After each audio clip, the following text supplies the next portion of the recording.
Hello friends, welcome to knowledge for success teaching channel. Friends, आज हम लोग इस वीडियो में ज्ञान बिंदु के द्वारा लिया जा रहा होमवर्क सीरीज 3.0 का टेस्ट नंबर 9 करने वाले हैं। इस वीडियो में हम लोग दोस्तों, आप लोगों से निवेदन है कि अगर आप लोगों ने इससे पहले का टेस्ट अगर नहीं देखा है तो जाकर देखिए, प्लेलिस्ट बना हुआ है। अगर इसका पीडीएफ चाहिए आप लोगों को तो टेलीग्राम ग्रुप ज्वाइन कीजिए, डिस्क्रिप्शन बॉक्स में टेलीग्राम का लिंक दे दिया जाएगा। फ्रेंड्स, आप लोगों से निवेदन है कि अगर आप लोगों ने अभी तक इस चैनल को सब्सक्राइब नहीं किया है तो कृपया सब्सक्राइब कर लें, क्योंकि अब इस चैनल पर आपको लगातार होमवर्क सीरीज 3.0 से रिलेटेड वीडियो आपको मिलने वाला है और बिहार दरोगा का प्रैक्टिस सेट भी बेहतरीन तरीके से करवाया जाने वाला है। तो चलिए दोस्तों, वीडियो को हम शुरू करते हैं। पहला प्रश्न हमारा, विश्व पैरा एथलेटिक्स चैंपियनशिप 2025 के संदर्भ में निम्नलिखित कथनों पर विचार कीजिए। पहला कथन, इसकी मेजबानी भारत में की गई थी। बिल्कुल की गई थी दोस्तों। और कहां पर की गई थी? ये की गई थी आपकी नई दिल्ली में। कहां पर की गई थी? नई दिल्ली में। दूसरा कथन है कि भारत ने 8 स्वर्ण पदकों के सहित 28 पदक जीते हैं। दोस्तों, ये आपका हो जाएगा गलत। भारत ने कुल 22 पदक जीते हैं। कितने पदक जीते हैं? 22 पदक जीते हैं। और विश्व पैरा एथलेटिक्स चैंपियनशिप में भारत का स्थान कितना था दोस्तों? तो 10वां स्थान था। कितना स्थान था? 10वां स्थान था। इसमें भारत ने कुल 6 गोल्ड जीते हैं। 6 गोल्ड जीते हैं, 9 सिल्वर जीते हैं और 7 ब्रॉन्ज जीते हैं। कितने जीते हैं?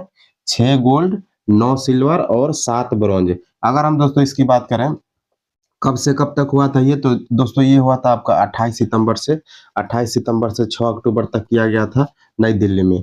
इसमें दोस्तों टॉप कौन किया था? पहले स्थान पर कौन आया था दोस्तों? तो अमेरिका आया था। कौन आया था? अमेरिका आया था। इस बात को आप लोग ध्यान में रखिएगा। चलिए दूसरा प्रश्न है हमारा, सितंबर 2025 में प्रधानमंत्री मोदी द्वारा भारत की पहली बांस आधारित जैव रिफाइनरी का उद्घाटन कहां पर किया गया था? यह दोस्तों आपका किया गया था नुमालीगढ़ गोलाघाट असम में किया गया था। कहां पर किया गया था? नुमालीगढ़ गोलाघाट असम में किया गया था। ऑप्शन बी जो है इसका सही उत्तर हो जाएगा। अगर हम दोस्तों पहला बात करें कि पहली बार दोस्तों जैव रिफाइनरी कहां पर बनाया गया था दोस्तों? पहली बार पहला जैव रिफाइनरी दोस्तों बांस आधारित नहीं, हम जैव रिफाइनरी की बात कर रहे हैं। तो पहला जैव रिफाइनरी भारत में पहला कहां पर बना था दोस्तों? ये आपका बना था डिगबोई असम में। कहां पर बना था? डिगबोई असम में बना था। और अगर हम दोस्तों सबसे बड़ी बात करें कि वर्तमान में सबसे बड़ा जैव रिफाइनरी कहां पर है दोस्तों, तो ये आपका हो जाएगा जामनगर गुजरात में। कहां पर है? जामनगर गुजरात में है। ये इंपोर्टेंट प्रश्न है दोस्तों, आप लोग इसको याद रखिएगा। चलिए बढ़ते हैं अगले प्रश्न की ओर। अगला प्रश्न है आपका क्वेश्चन नंबर 3। क्वेश्चन नंबर 3 क्या कह रहा है? हाल ही में किस संयुक्त राष्ट्र एजेंसी ने खालिद अल अनानी को अरब जगत से अपना पहला महानिदेशक नामित किया है दोस्तों? किसने नामित किया है? यूनेस्को ने नामित किया। किसने नामित किया है? यूनेस्को ने। अगर हम दोस्तों यूनेस्को की बात करें, यूनेस्को का फुल फॉर्म कई एग्जामों में पूछा जाता है।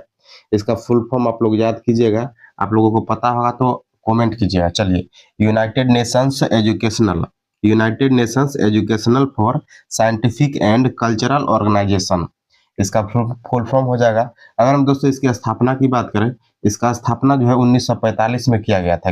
कब किया गया था? 1945 में। और इसका हेडक्वार्टर कहाँ पर हो जाएगा दोस्तों?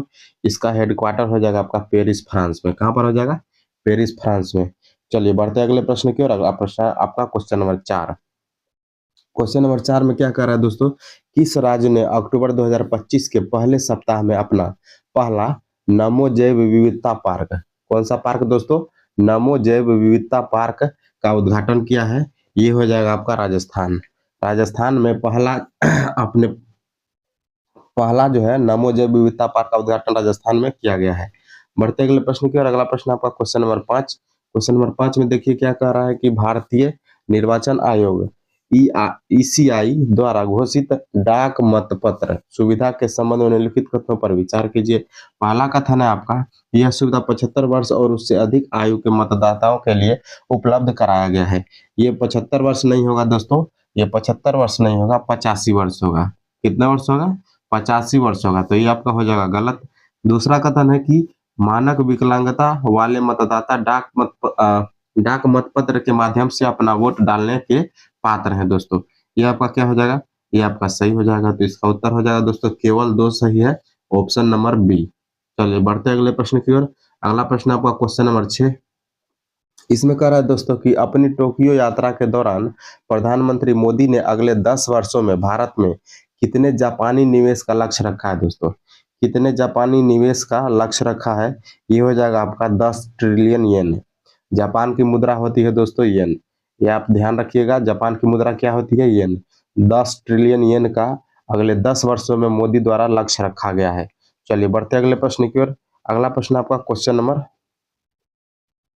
नंबर 7 पे आते हैं हम। क्वेश्चन नंबर 7 को देखते हैं एक बार। 2025 में ऑस्ट्रेलिया किस आयोजन में औपचारिक रूप से फिलिस्तीन राज्य को मान्यता देगा दोस्तों। फिलिस्तीन राज्य को औपचारिक रूप से ऑस्ट्रेलिया जो है किस चीज में मान्यता देगा, ये आपका हो जाएगा 80वीं संयुक्त राष्ट्र महासभा जो होने वाली है। 80वीं संयुक्त राष्ट्र महासभा होने वाली है दोस्तों। इसमें ऑस्ट्रेलिया जो है औपचारिक रूप से फिलिस्तीन राज्य को देश की मान्यता देने वाला है दोस्तों। इसकी बात करें दोस्तों, इसका आयोजन कहाँ किया जाएगा, ये संयुक्त राष्ट्र महासभा। संयुक्त राष्ट्र महासभा का जो है आपका आयोजन कहाँ पर होगा, ये होगा आपका न्यूयॉर्क में। कहाँ पर होगा, न्यूयॉर्क में होगा। न्यूयॉर्क कहाँ पर आप लोगों को पता होगा, यूएसए में है। आइए बढ़ते अगले प्रश्न की ओर। अगला प्रश्न है क्वेश्चन नंबर 8। इसमें कहा जा रहा है कि आईएनएस एंथ्रोज के संबंध में निम्नलिखित कथनों पर विचार कीजिए। पहला कथन है आपका कि यह भारतीय नौसेना का दूसरा पनडुब्बी रोधी युद्धपोत है दोस्तों। भारतीय नौसेना का दूसरा पनडुब्बी रोध है, यह आपका हो जाएगा सही। दूसरा कथन है इसे 6 अक्टूबर 2025 को कोच्चि स्थित नौसेना गोदी में शामिल किया दोस्तों। नौसेना गोदी में शामिल किया गया, ये भी आपका हो जाएगा दोस्तों गलत है। ये क्या हो जाएगा आपका, गलत हो जाएगा। ये दोस्तों कोच्चि नहीं होगा, ये होगा आपका विशाखापट्टनम। कहाँ पर किया गया दोस्तों, विशाखापट्टनम में किया गया है, विशाखापट्टनम। अगला आपका क्या कर रहा है दोस्तों कि इसका लक्ष्य जो है लक्षद्वीप समूह के एक द्वीप के नाम पर रखा गया है। ये जो दोस्तों बिल्कुल सही है, इसका नाम जो है लक्षद्वीप समूह के एक द्वीप के नाम पर रखा गया है। तो इसका उत्तर क्या हो जाएगा दोस्तों, कौन सा कथन सही हो जाएगा, 1 और 3। 1 और 3 कहाँ पर है, ऑप्शन सी में जो है 1 और 3 कथन है। तो इसका उत्तर हो जाएगा आपका ऑप्शन नंबर सी। चलिए बढ़ते अगले प्रश्न की ओर। अगला प्रश्न आपका, लगभग $500 बिलियन की कुल संपत्ति हासिल करने वाले इतिहास के सबसे पहले व्यक्ति कौन बन गए हैं दोस्तों, आप लोगों को पता होगा दोस्तों, एलन मस्क। कौन हो जाएगा दोस्तों, एलन मस्क हो जाएगा। एलन मस्क कौन है दोस्तों, तो स्पेस एक्स हो गया आपका, इसके जो है मालिक हैं। चलिए बढ़ते अगले प्रश्न की ओर। अगला प्रश्न आपका क्वेश्चन नंबर 10। 21 सितंबर 2025 को किन 3 देशों ने औपचारिक रूप से फिलिस्तीन राज्य को मान्यता दी गई थी। अभी आप लोगों ने पिछले क्वेश्चन में पढ़ा दोस्तों, ऑस्ट्रेलिया तो कंफर्म होगा, तो ऑस्ट्रेलिया कंफर्म होगा, तो बी और डी जो है आप इसमें से छांट सकते हैं। इसका उत्तर क्या हो जाएगा दोस्तों, यूके, कनाडा और ऑस्ट्रेलिया। ऑप्शन नंबर ए जो है बिल्कुल सही होता है, यूके, कनाडा और ऑस्ट्रेलिया। यूके दोस्तों किसको कहते हैं, यूनाइटेड किंगडम, ब्रिटेन को कहा जाता है, ब्रिटेन को कहा जाता है। चलिए बढ़ते हैं अगले प्रश्न की ओर। अगला प्रश्न आपका क्वेश्चन नंबर 11 में क्या कर रहा है, जुलाई 2025 में भारत ब्रिटेन मुक्त व्यापार समझौते एफटीए पर किन 2 नेताओं ने हस्ताक्षर किए हैं। इन 2 नेताओं ने हस्ताक्षर किया दोस्तों, नरेंद्र मोदी और कीर स्टारमर। किसने किया है, नरेंद्र मोदी और कीर स्टारमर, जो कि ब्रिटेन से संबंधित है दोस्तों। कीर स्टारमर ब्रिटेन के प्रधानमंत्री वर्तमान में बने हैं। इन्होंने टैक्स फ्री कर दिया है, क्या कर दिया दोस्तों, टैक्स फ्री कर दिया है। चलिए बढ़ते अगले प्रश्न की ओर। अगला प्रश्न आपका क्वेश्चन नंबर 12।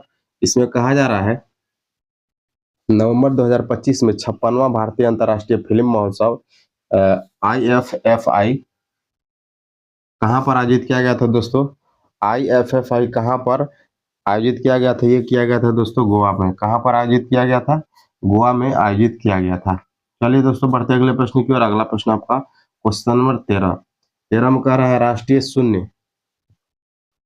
राष्ट्रीय शून्य खसरा रुबेला उन्मूलन अभियान 2025-26 का लक्ष्य क्या है दोस्तों। खसरा रुबेला उन्मूलन 2025-26 का लक्ष्य क्या है दोस्तों, इसका उत्तर हो जाएगा आपका 2026 तक 100% टीकाकरण प्राप्त करना और दोनों बीमारियों का उन्मूलन करना। खसरा और रुबेला दोनों बीमारियों का 2026 तक 100% जो है आपका उन्मूलन कर देना है बिहार से, यही लक्ष्य रखा गया है। इसका उत्तर हो जाएगा आपका ऑप्शन नंबर बी। चलिए बढ़ते अगले प्रश्न की ओर। अगला प्रश्न आपका क्वेश्चन नंबर 16। इसमें क्या कहा जा रहा है दोस्तों कि 26 जून को एससीओ रक्षा मंत्रियों की बैठक 2025 कहां पर आयोजित की गई थी, जिसमें भारत ने संयुक्त घोषणा पत्र पर हस्ताक्षर करने पर इनकार कर दिया दोस्तों। भारत ने हस्ताक्षर करने पर इनकार कर दिया दोस्तों। ये कहां पर हुआ था दोस्तों? यहाँ पर बीजिंग चीन में हुआ था। कहां पर हुआ था? बीजिंग चीन में हुआ था। अगर हम एससीओ की बात करें दोस्तों, एससीओ की बात करें, इसकी स्थापना कब हुआ था? इसकी स्थापना किया गया था 2001 में। कब किया गया था? 2001 में किया गया था। इसका हेडक्वार्टर कहाँ पर है दोस्तों? इसका हेडक्वार्टर भी बीजिंग में है। चलिए बढ़ते अगले प्रश्न की ओर। अगला प्रश्न आपका क्वेश्चन नंबर 15। इसमें कहा जा रहा है कि भारत के अधिकांश भागों के लिए 2027 की जनगणना के लिए संदर्भ तिथि कब होगी दोस्तों? 2027 की जनगणना से संबंधित यहाँ पर प्रश्न आ चुका है कि 2027 में जो जनगणना होगी उसके लिए यहाँ पर तिथि निर्धारित की गई दोस्तों। कौन सी तिथि हो जाएगी?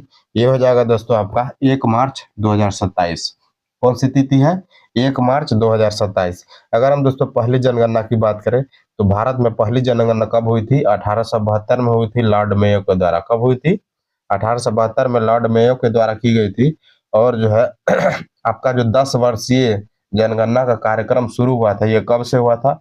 1881 से रेगुलर हुआ था दोस्तों। ये किसके द्वारा करवाया गया था दोस्तों? ये आपका लॉर्ड रिपन के द्वारा करवाया गया था। ये प्रश्न जो है लगातार रिपीट कराता है एग्जाम में, इसलिए आप लोग जो है याद रखिएगा इस प्रश्न को। आइए बढ़ते हैं अगले प्रश्न की ओर। एआई एक्शन समिट के तीसरे बैठक की सह अध्यक्षता किसने किया दोस्तों? एआई एक्शन समिट के तीसरे बैठक की कौन सी बैठक है दोस्तों? ये तीसरा बैठक है। सह अध्यक्षता किसने किया है दोस्तों? ये आपका हो जाएगा भारत और फ्रांस। कौन हो जाएगा? भारत और फ्रांस। एआई शिखर सम्मेलन 2025 कहां पर हुआ था दोस्तों? पेरिस में हुआ था। अगर हम एआई शिखर सम्मेलन की बात करें तो पेरिस में हुआ था दोस्तों ये। और इसके जनक कौन है? एआई एआई के जनक कौन है दोस्तों? तो जॉन मैकार्थी। कौन है? John McCarthy. आप लोग ध्यान रखिएगा, जॉन मैकार्थी जो है इसके जनक हैं। बढ़ते अगले प्रश्न की ओर। अगला प्रश्न आपका क्वेश्चन नंबर 17 में क्या कह रहा है दोस्तों? 17 को एक बार देख लेते हैं हम लोग। 17 में कहा जा रहा है भ्रष्टाचार बोध सूचकांक के संबंध में कौन सा कथन जो है सही नहीं है? तो इसमें से कौन सा कथन गलत है? आइए हम एक बार कथन को पढ़ लेते हैं। पहला कथन आपका सीपीआई 2025 में शीर्ष पर डेनमार्क का स्थान है। ये हो जाएगा दोस्तों आपका सही। ये क्या है? सही है। इसमें गलत कथन पूछा जा रहा है। इस इंडेक्स में दूसरे स्थान पर सिंगापुर और तीसरे स्थान पर फिनलैंड है। ये हो जाएगा दोस्तों आपका गलत। ये क्या हो गया? गलत हो गया। दूसरे स्थान पर दोस्तों फिलिस्तीन है। दूसरे स्थान पर कौन है? फिलिस्तीन है दोस्तों। फिलिस्तीन है दूसरे स्थान पर। और तीसरे स्थान पर कौन है? तीसरे स्थान पर है आपका फिनलैंड नहीं है, तीसरे स्थान पर सिंगापुर है। तीसरे स्थान पर सिंगापुर है। आप लोग इसको ध्यान में रखिएगा। सीपीआई 2025 में भारत का जो है 96वां स्थान है। कौन सा स्थान है? 96वां स्थान है। ये बिल्कुल सही है। सीपीआई इंडेक्स जर्मन संस्था करप्शन परसेप्शन इंडेक्स द्वारा जारी किया जाता है। ये भी सही है। तो इसका उत्तर क्या हो जाएगा? ऑप्शन बी जो है आपका गलत है। बढ़ते अगले प्रश्न की ओर। अगला प्रश्न है क्वेश्चन नंबर 18। इसमें क्या कहा जा रहा है कि पहला वित्तीय स्वास्थ्य सूचकांक 2025 किस संस्था द्वारा जारी किया गया तथा इसमें शीर्ष राज्य कौन सा है दोस्तों? शीर्ष राज्य पूछा जा रहा है कौन सा है? ये हो जाएगा दोस्तों नीति आयोग उड़ीसा के द्वारा जारी किया गया है। और इसमें सबसे शीर्ष पर कौन है आपका? सबसे शीर्ष पर कौन है दोस्तों? उड़ीसा है। कौन है? उड़ीसा है आपका शीर्ष पर। उड़ीसा है शीर्ष पर। और सबसे नीचे कौन है? तो सबसे नीचे हो जाएगा आपका हरियाणा। सबसे नीचे कौन है? इसमें बॉटम में राज्यों की सूची में सबसे बॉटम में है। वित्तीय स्वास्थ्य सूचकांक में टॉप पर उड़ीसा है, सबसे नीचे हरियाणा है। कौन जारी करता है? नीति आयोग जारी करता है। अगर हम बिहार की बात करें दोस्तों तो हम बिहार में हैं, बिहार से के रहने वाले हैं, तो हमको पता होना चाहिए कि बिहार को 13वां स्थान मिला है। कौन सा स्थान मिला है? 13वां स्थान मिला है। चलिए बढ़ते अगले प्रश्न की ओर। अगला प्रश्न आपका क्वेश्चन नंबर 19। क्वेश्चन नंबर 19 में कहा जा रहा है कि एनएचएआई के अध्यक्ष के रूप में किसका कार्यकाल जो है 2027 तक बढ़ा दिया गया है? 2027 तक किसका कार्यकाल बढ़ा दिया गया है दोस्तों? ये हो जाएगा संतोष यादव का कार्यकाल बढ़ा दिया गया है। ऑप्शन नंबर बी जो है सही उत्तर हो जाएगा। एनएचआई के अध्यक्ष के रूप में जो है संतोष यादव का कार्यकाल बढ़ा दिया गया है। अगले प्रश्न की ओर बढ़ते हैं। बीसीसीआई का चयन पुरस्कार जो है 2025 में सर्वश्रेष्ठ अंतर्राष्ट्रीय क्रिकेट का पाली जो है आपका उमरगीर पुरस्कार, पाली उमरगीर पुरस्कार किसे दिया गया है दोस्तों? यह आपका जो है ये दिया गया है जसप्रीत बुमराह को दिया गया है। किसको दिया गया है? जसप्रीत बुमराह को दिया गया है। क्रिकेट से संबंधित प्रश्न भी एग्जाम में पूछा जाता है, तो आप लोग इसको बिल्कुल ध्यान में रखिएगा। बढ़ते अगले प्रश्न की ओर। अगला प्रश्न आपका क्वेश्चन नंबर 21, निम्न में से सही मिलान का चयन करना। चलिए, चार यहाँ पर चार विकल्प दिया गया है, इसमें से पूछा जा रहा सही मिलान कौन सा है। तो पहला है आपका कि 19 CVC, 19 19वें CVC, 19वें क्या है दोस्तों? CVC कौन है? प्रवीण कुमार श्रीवास्तव है क्या? ये बिल्कुल दोस्तों सही हो जाएगा आपका। 19वें CVC कौन है? Praveen Kumar Srivastava. Option number A जो है इसका बिल्कुल सही उत्तर हो जाएगा। चलिए बढ़ 15वें CAG कौन है दोस्तों? 15वें CAG संजय मल्होत्रा नहीं है, ये आपके संजय मूर्ति है। 15वें CAG कौन है? संजय मल्होत्रा नहीं है, संजय मूर्ति है। संजय मूर्ति हो जाएंगे आपके 15वें CAG। RBI के गवर्नर कौन है दोस्तों? RBI के गवर्नर संजय मल्होत्रा। ये जो संजय मल्होत्रा यहाँ पर दिया गया था, ये तो RBI के गवर्नर है। कौन है दोस्तों? RBI के गवर्नर है वर्तमान में। चलिए बढ़ते अगले प्रश्न की ओर। अगला प्रश्न आपका अगला प्रश्न क्वेश्चन नंबर 22 में क्या कह रहा है कि 13 फरवरी 2025 में कुकी और मैतेई समुदाय के बीच हिंसा के कारण राष्ट्रपति शासन किस राज्य में लगाया गया था दोस्तों? हिंसा के कारण राष्ट्रपति शासन आपको पता होगा दोस्तों, ये काफी सुर्खियों में रहा था ये खबर। मणिपुर में लगाया गया था। कहां पर लगाया गया था? कुकी और मैतेई समुदाय के बीच हिंसा के कारण राष्ट्रपति शासन मणिपुर में लगाया गया था। कब लगाया गया था? 13 फरवरी को लगाया गया था। इसका डेट भी आप लोग याद रखिएगा। अगर हम दोस्तों सबसे ज्यादा बार बात करें तो अभी तक भारत में सबसे ज्यादा बार राष्ट्रपति शासन कहां पर लगा है दोस्तों? ये लगा है आपका मणिपुर में। टोटल 12 बार अभी तक जो है 12 बार मणिपुर में राष्ट्रपति शासन लग चुका है। अगर हम बिहार की बात करें दोस्तों, बिहार में भी 8 बार। बिहार में कितने बार लगा है राष्ट्रपति शासन? 8 बार लगा है दोस्तों। आइए बढ़ते अगले प्रश्न की ओर। अगला प्रश्न आपका क्वेश्चन नंबर 23 देखते हैं क्या कह रहा है इसमें। 23 है दोस्तों, 38वां सूरजकुंड हस्तशिल्प मेला 2025 में भागीदार देशों का समूह किस संगठन से संबंधित है दोस्तों? 38वां सूरजकुंड हस्तशिल्प मेला 2025 में भागीदार देशों का किस संगठन से संबंधित है? यह आपका हो जाएगा दोस्तों बीमस्टेक संगठन से संबंधित है। किससे संबंधित है? बीमस्टेक संगठन से संबंधित है। सूरजकुंड मेला दोस्तों कहां पर लगा था? ये प्रश्न आप लोग ध्यान में रखिएगा। सूरजकुंड मेला जो है कहां पर लगा था दोस्तों? ये आपका फरीदाबाद हरियाणा में लगा था। कहां पर लगा था? फरीदाबाद हरियाणा में लगा था। आइए बढ़ते अगले प्रश्न की ओर। अगला प्रश्न आपका क्वेश्चन नंबर 24। इसमें क्या कहा जा रहा है दोस्तों? इसमें जो आपका कहा जा रहा है कि निम्नलिखित को सही सुमेलित करना है दोस्तों। थर्ड साइक्लोन सैन्य अभ्यास कहां पर किया गया था दोस्तों? ये आपका राजस्थान में किया गया था। कहां पर किया गया था? राजस्थान में किया गया था। प्रोजेक्ट वाटर बर्थ का आयोजन कहां पर किया गया था? ये आपका मेटा में किया गया था। कहां पर किया गया था?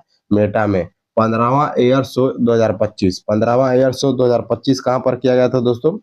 श्रीलंका एयरबेस पर किया गया था। और यह कहां पर किया गया था दोस्तों? एयर शो जो है आपका बेंगलुरु में किया गया था। कहां पर किया गया था? बेंगलुरु में किया गया था। अगला है आपका कि भारत टेक्स 2025, इसका आयोजन जो है 2025 में भारत नई दिल्ली में किया गया था। कहां पर किया गया था? नई दिल्ली में। इसका सही विकल्प हो जाएगा 2 1 3 4 ऑप्शन ए में है, तो इसका उत्तर हो जाएगा आपका ऑप्शन नंबर ए जो है सही उत्तर हो जाएगा।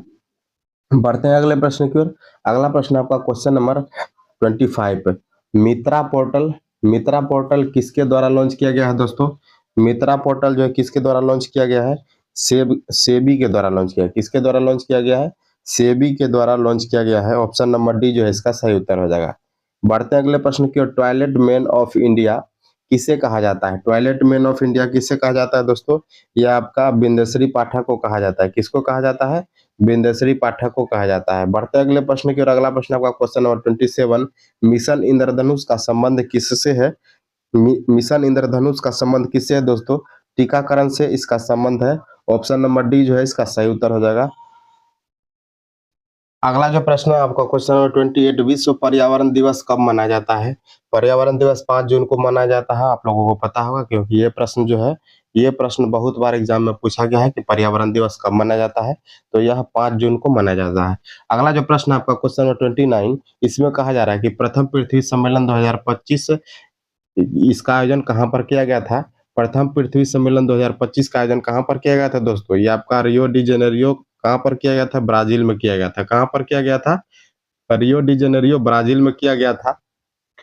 और यह कब किया गया था दोस्तों? यह किया गया था आपका 1992 में किया गया था। कब किया गया था? 1992 में किया गया था।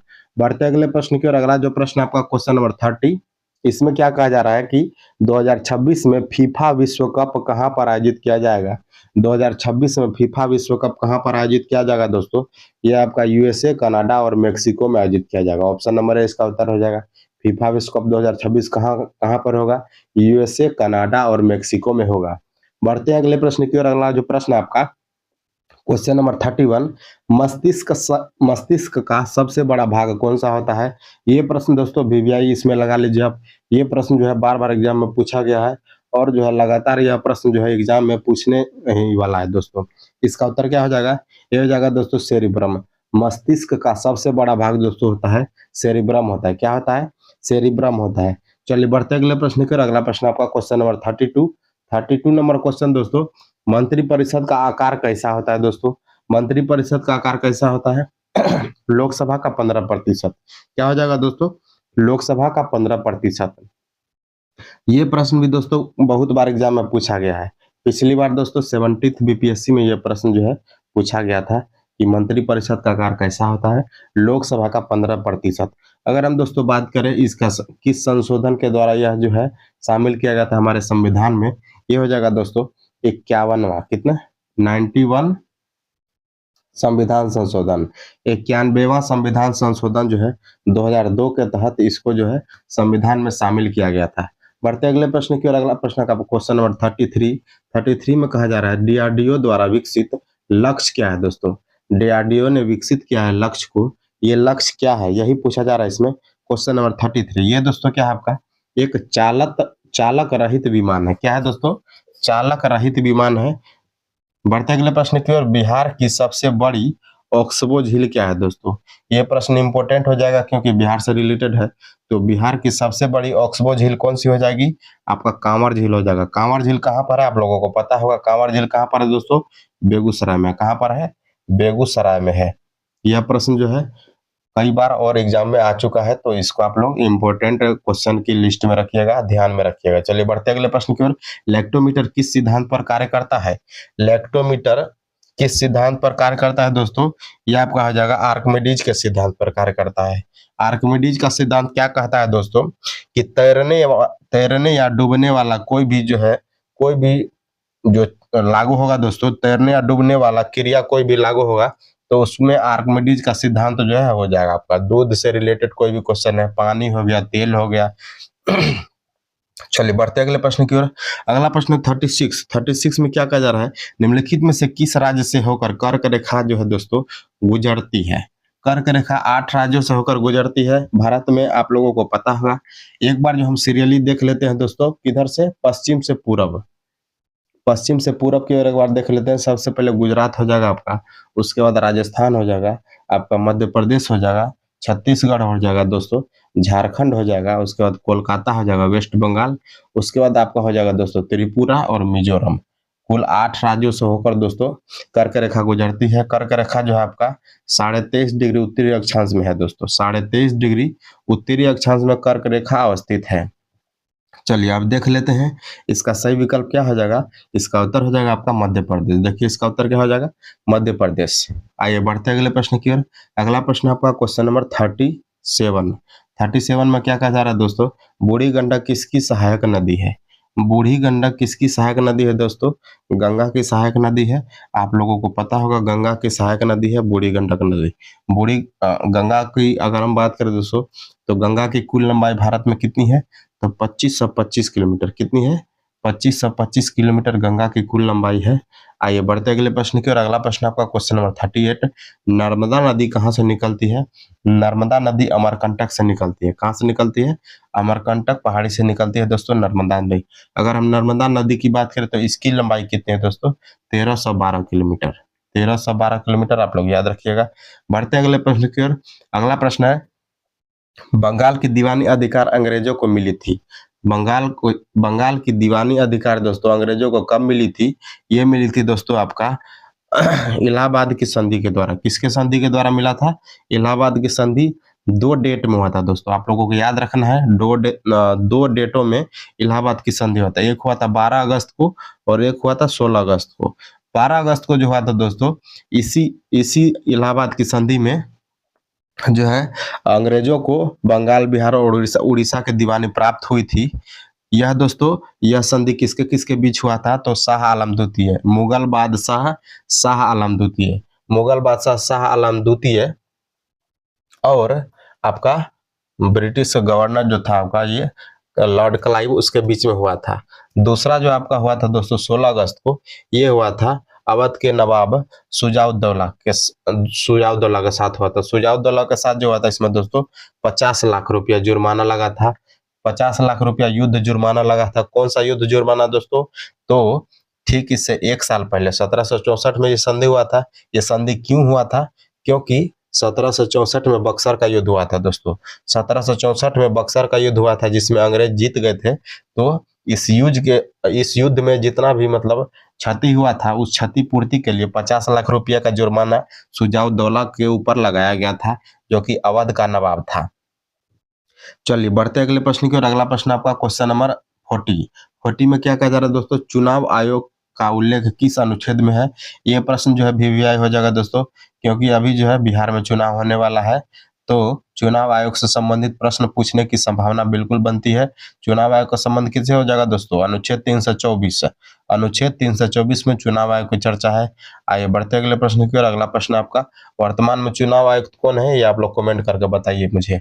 वर्तमान में चुनाव आयुक्त कौन है भारत के? कमेंट कीजिए फटाफट से सब लोग। राज्य सूची के विषय में संसद कब कानून बनाती है दोस्तों? राज्य सूची के विषय पर संसद कब कानून बनाती है? ये हो जाएगा आपका राज्यसभा द्वारा 2/3 बहुमत से पारित प्रस्ताव पर। ऑप्शन ए जो है इसका सही उत्तर हो जाएगा। राज्यसभा द्वारा 2/3 मतलब 66% से अधिक बहुमत से प्रस्तावित जो आपका विषय होगा, उस पर संसद कानून बना देगी दोस्तों। बढ़ते अगले प्रश्न की ओर। पूछा जा रहा है कि भारत का देशांतरीय विस्तार कितना है दोस्तों? भारत का देशांतरीय विस्तार कितना है? ये हो जाएगा आपका 68 डिग्री 7 मिनट से कितना हो जाएगा दोस्तों? 68 डिग्री 7 मिनट पूर्व से 97 डिग्री 25 मिनट पूर्व। इसका उत्तर क्या हो जाएगा? ऑप्शन सी जो है सही उत्तर हो जाएगा। क्या उत्तर हो जाएगा? ऑप्शन नंबर सी।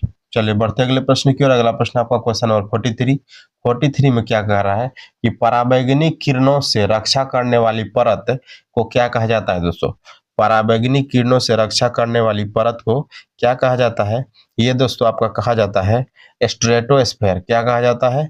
स्ट्रेटोस्फेयर। अगर हम दोस्तों पृथ्वी के सतह की बात करें, तो पृथ्वी के ठीक ऊपर आपका हो जाएगा ट्रोपोस्फेयर। कौन सा स्फेयर हो जाएगा? ट्रोपोस्फेयर। ट्रोपोस्फेयर के ऊपर में है दोस्तों स्ट्रेटोस्फेयर। स्ट्रेटोस्फेयर जो है ट्रोपोस्फेयर के ऊपर में है। उसके ऊपर दोस्तों क्या है? उसके ऊपर आपका मेसोस्फेयर। मेसोस्फेयर सबसे ठंडा है दोस्तों। मेसोस्फेयर क्या है? सबसे ठंडा है। इसके ऊपर दोस्तों आयनोस्फेयर है। कौन सा स्फेयर है? आयनोस्फेयर है। और उसके ऊपर जो आपका एक्सोस्फेयर है। कौन सा स्फेयर है? एक्सोस्फेयर है। चलिए इन बातों का आप लोग ध्यान रखिएगा, क्योंकि इनसे जो है आपका प्रश्न बिल्कुल पूछा जाता है। अगला प्रश्न आपका, सीता माता की जयंती कब मनाई जाती है दोस्तों? सीता माता की जयंती से रिलेटेड प्रश्न पूछा जा रहा है। सीता माता का जन्म सीतामढ़ी में हुआ था। तो सीतामढ़ी में अभी वर्तमान में जो है सीता माता का मंदिर भी बनने वाला है दोस्तों। तो ये प्रश्न बिल्कुल पूछा जा सकता है कि सीता माता की जयंती कब मनाई जाती है दोस्तों। ये आपका हो जाएगा वैशाख माह के शुक्ल पक्ष की नवमी को मनाया जाता है। ऑप्शन नंबर बी जो है इसका सही उत्तर हो जाएगा। वैशाख माह के शुक्ल पक्ष की नवमी को मनाया जाता है। बढ़ते अगले प्रश्न की ओर। सर्वाधिक ऊंचाई पर स्थित बादल क्या कहलाता है? सर्वाधिक ऊंचाई पर स्थित बादल क्या कहलाता है दोस्तों? इसको कहा जाता है आपका पक्षाभ बादल। क्या कहा जाता है? पक्षाभ बादल। बढ़ते अगले प्रश्न की ओर। अगला प्रश्न आपका क्वेश्चन नंबर 46। इसमें क्या कहा जा रहा है दोस्तों? किस ग्रह को नीला ग्रह कहा जाता है? किस ग्रह को नीला ग्रह कहा जाता है दोस्तों? ये आपका हो जाएगा वीनस हो जाएगा। क्या हो जाएगा दोस्तों? वीनस हो जाएगा। 46 का दोस्तों वीनस नहीं होगा, नेपच्यून हो जाएगा। क्या हो जाएगा? नेपच्यून को नीला ग्रह कहा जाता है क्योंकि यहाँ पर दोस्तों मीथेन गैस की अधिकता है। किस गैस की अधिकता है? मीथेन गैस की अधिकता है नेपच्यून ग्रह पर, इसीलिए उसको नीला ग्रह कहा जाता है। पृथ्वी को भी नीला ग्रह कहा जाता है। पृथ्वी को भी नीला ग्रह कहा जाता है क्योंकि यहाँ पर पानी की अधिकता अधिक है। बढ़ते अगले प्रश्न की ओर। Question number 47। किसने गति के नियमों का प्रतिपादन किया था? किसने गति के नियमों का प्रतिपादन किया था? Question number 47। इसका उत्तर क्या हो जाएगा पर दोस्तों? न्यूटन ने किया था। न्यूटन ने गति के नियमों का प्रतिपादन किया था। क्वेश्चन नंबर 48 है कि प्रकाश संश्लेषण में आवश्यक क्या क्या चीज है दोस्तों? प्रकाश संश्लेषण में आवश्यक क्या क्या चीज है? तो इसमें आपका दोस्तों ऑक्सीजन भी आवश्यक है, क्लोरेला भी आवश्यक है और क्लोरोफिल भी आवश्यक है। तो इसका उत्तर हो जाएगा आपका ऑप्शन नंबर डी, सभी जो है हो जाएगा। और हम दोस्तों बात करें कि और प्रकाश संश्लेषण में क्या क्या आवश्यक होता है दोस्तों? CO2 आवश्यक होता है। क्या आवश्यक होता है? CO2 आवश्यक होता है, H2O आवश्यक होता है और सनलाइट आवश्यक होता है। सनलाइट तो सबसे इंपॉर्टेंट है दोस्तों, सनलाइट। और क्या होता है दोस्तों? क्लोरोफिल तो है ही। चलिए बढ़ते अगले प्रश्न की ओर। अगला प्रश्न आपका क्वेश्चन नंबर 49 में क्या कहा जा रहा है? क्वेश्चन नंबर 49 में कि प्राकृतिक सफाई कर्मी किसे कहा जाता है? प्राकृतिक सफाई कर्मी किसको कहा जाता है दोस्तों? ये आपको जीवाणु को कहा जाता है। और जीवाणु किस श्रेणी में आएगा दोस्तों? तो अपघटक की श्रेणी में आएगा। जीवाणु किस श्रेणी में आएगा? अपघटक की श्रेणी में आएगा। अगर हम दोस्तों प्रथम की बात करें दोस्तों कि प्रथम आपका जो है कौन होता है? ये होता है दोस्तों उत्पादक। उत्पादक प्रथम होता है दोस्तों। उत्पादक में अगर हम बात करें तो पेड़ पौधे आ जाएंगे। कौन से आ जाएंगे? उत्पादक में आपके पेड़ पौधे आ जाएंगे। दूसरा होता है आपका उपभोक्ता। उपभोक्ता में क्या आ जाएगा दोस्तों? मानव आ जाएगा। उपभोक्ता में मानव। तीसरा में हो जाएगा आपका अपघटक। चलिए बढ़ते अगले प्रश्न की ओर। अगला प्रश्न क्वेश्चन नंबर 50। पंचायती राज व्यवस्था किस संविधान संशोधन से संबंधित है दोस्तों? पंचायती राज व्यवस्था की बात हो रहा है तो 73वां संविधान संशोधन। ये प्रश्न बार बार पूछा जा रहा है और बार बार कई बार जो है आप लोग सेट में भी देखे होंगे। इससे पहले का सेट अगर आप लोगों ने नहीं देखा है, होमवर्क सीरीज 3.0 करके हमारे चैनल पर जो है प्लेलिस्ट बनाया गया है। आप लोग जाके इससे पहले का वीडियो सारा देख सकते हैं। डबल स्टार टेस्ट सीरीज भी चल रहा है ज्ञान बिंदु GS एकेडमी में, उसका सेट भी हम करवा चुके हैं अभी तक जितना भी हुआ है। आप लोग जाके जो है चैनल विजिट कीजिए एक बार, आपको जो है बहुत वीडियो वहां पर देखने को मिलेगा। चलिए बढ़ते अगले प्रश्न की ओर। क्वेश्चन नंबर 51 क्या कह रहा है? 44वें संविधान संशोधन द्वारा हटाया गया मौलिक अधिकार कौन सा है दोस्तों? आइए देख लेते हैं। 44वें संविधान संशोधन कब हुआ था? 1978 में हुआ था दोस्तों। कब हुआ था 44वां संविधान संशोधन? 1978 में हुआ था। और पूछा जा रहा है इसमें से कौन सा आपका मौलिक अधिकार जो है हटाया गया है? ये हो जाएगा दोस्तों संपत्ति का अधिकार। कौन सा अधिकार हटाया गया है? संपत्ति का अधिकार जो आपका हटाया गया है। संपत्ति का अधिकार हटाया गया है। आप लोगों ने पढ़ा होगा दोस्तों, संपत्ति का अधिकार जो है हटा करके 300 के कम में कर दिया गया है। 300 के कम में कर दिया गया है। आइए दोस्तों बढ़ते अगले प्रश्न की ओर। अगला प्रश्न आपका बर्फ क्या है? बर्फ क्या है दोस्तों? बर्फ क्या है? ये हो जाएगा आपका ऑप्शन नंबर डी, आणविक ठोस है। बर्फ क्या है? आणविक ठोस है। निम्न अगले प्रश्न की ओर बढ़ते हैं। क्वेश्चन नंबर 53 की सर्वोच्चता के सिद्धांत के प्रतिपादक कौन थे? सर्वोच्चता के सिद्धांत के प्रतिपादक कौन थे दोस्तों? ये आपका हो जाएगा लॉर्ड हेस्टिंग्स। कौन हो जाएगा दोस्तों? Lord Hastings. बढ़ते अगले प्रश्न की ओर। संविधान सभा के प्रथम अध्यक्ष कौन थे? देखिए दोस्तों, संविधान सभा से रिलेटेड जो है बार बार एग्जाम में प्रश्न पूछा जाता है। संविधान सभा का गठन कब हुआ था दोस्तों? ये आपका हुआ था, पहली बैठक जो हुआ था दोस्तों 9 दिसंबर 1946 को हुआ था। कब हुआ था? 9 दिसंबर 1946 को हुआ था। इसमें जो है डॉक्टर सच्चिदानंद सिन्हा को अस्थायी अध्यक्ष बनाया गया था। और अस्थायी अध्यक्ष बनाया गया था। और अगला जो हुआ था बैठक 11 दिसंबर को, इसमें जो है डॉक्टर राजेंद्र प्रसाद को अध्यक्ष बनाया गया था? इसका उत्तर क्या हो जाएगा? प्रथम अध्यक्ष कौन थे? यहाँ पर अध्यक्ष की बात पूछा जा रहा है तो हम राजेंद्र प्रसाद को यहाँ पर टिक करेंगे। अस्थायी अध्यक्ष पूछता है तो हम सच्चिदानंद सिन्हा को जो है टिक करते। चलिए बढ़ते अगले प्रश्न की ओर। अगला प्रश्न आपका क्वेश्चन नंबर 55 में क्या कह रहा है दोस्तों? निम्नलिखित में से कौन सी पुस्तक महात्मा गांधी से संबंधित पुस्तक कौन सी है दोस्तों? चलिए महात्मा गांधी से संबंधित पुस्तक कौन सी है? Young India. कौन सी पुस्तक हो जाएगी दोस्तों? यंग इंडिया जो है। यह प्रश्न भी पूछा गया है दोस्तों। यह प्रश्न इसी बार मेरे ख्याल से पूछा गया है 71वीं बीपीएससी में। बढ़ते अगले प्रश्न की ओर। अगला प्रश्न आपका लघुपथन के समय परिपथ में, लघुपथन के समय परिपथ में दोस्तों क्या होता है? लघुपथन के समय परिपथ में धारा का मान बढ़ जाता है। क्या होता है? धारा का मान बढ़ जाता है। बढ़ते अगले प्रश्न की ओर। अगला प्रश्न आपका क्वेश्चन नंबर 57, महाबलीपुरम का सप्त रथ मंदिर किसने बनवाया था दोस्तों? महाबलीपुरम का सप्त रथ मंदिर किसने बनवाया था? ये यहाँ पर पूछा जा रहा है।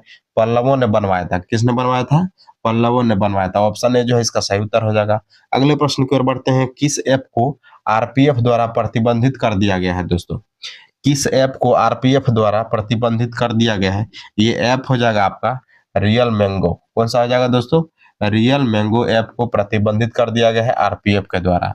अगले प्रश्न की ओर बढ़ते हैं। अगला प्रश्न क्वेश्चन नंबर 59, 2011 की जनगणना के अनुसार भारत की साक्षरता दर कितनी है दोस्तों?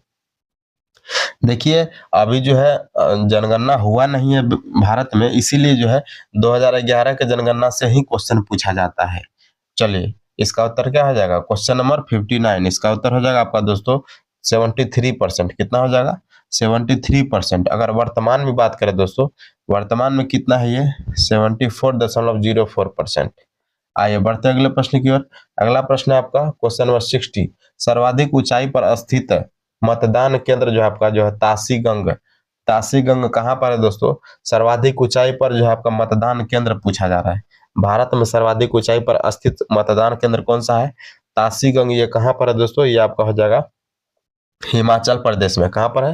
हिमाचल प्रदेश में। अगला प्रश्न है आपका रानी दुर्गावती कहाँ की शासिका थी? रानी दुर्गावती कहाँ की शासिका थी दोस्तों? ये आपका हो जाएगा बीजापुर की शासिका थी। रानी दुर्गावती बीजापुर की शासिका थी। नेक्स्ट क्वेश्चन, निम्नलिखित में से कौन सा रोग बैक्टीरिया जनित रोग है दोस्तों? बैक्टीरिया जनित रोग कौन सा है? इसका उत्तर हो जाएगा आपका टाइफाइड। बैक्टीरिया जनित रोग कौन सा है दोस्तों?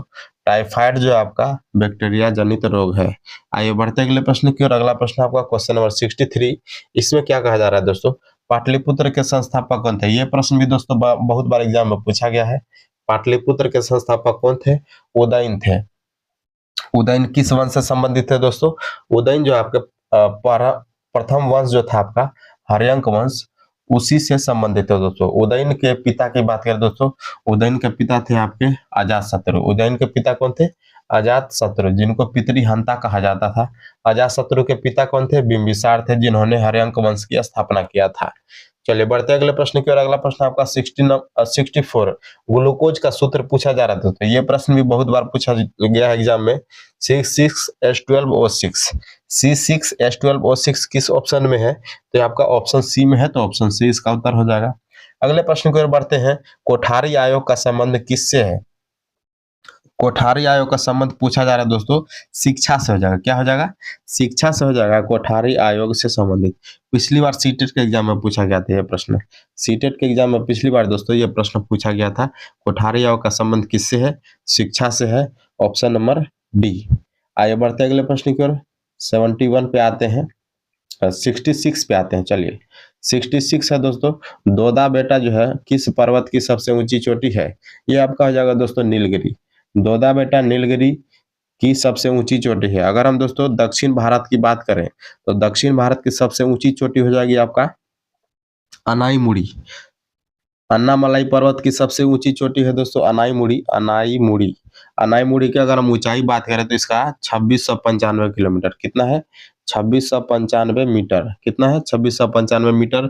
दक्षिण भारत की सबसे ऊंची चोटी अन्नामलाई, इसकी सबसे ऊंची चोटी है अनाईमुड़ी, 2695 मीटर ऊंचाई है इसका। नीलगिरी की सबसे ऊंची चोटी है दोदा बेटा। नीलगिरी की सबसे ऊंची चोटी क्या हो जाएगी दोस्तों? दोदा बेटा।